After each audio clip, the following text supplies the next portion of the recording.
артиллерии, средств противовоздушной обороны, корректирования огня артиллерии и авиации. Сейчас выполняли задачу по уничтожению из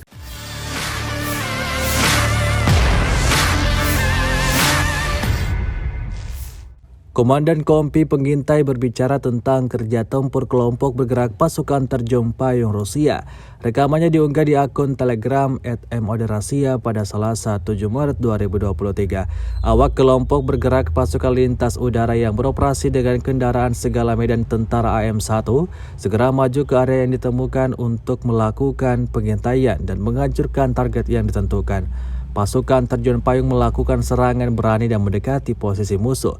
Pengintai lintas udara dengan bantuan quadrocopter menemukan infanteri dari formasi Ukraina yang tersembunyi di benteng dan melanjutkan untuk menghancurkannya, menembak dari peluncur granat otomatis AGS-17 Flame yang dipasang pada sepeda squad.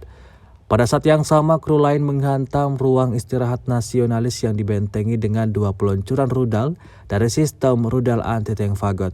Setelah membongkar benteng musuh dengan rudal anti-tank, kru menghilang secepat kemunculannya di jalur tembak.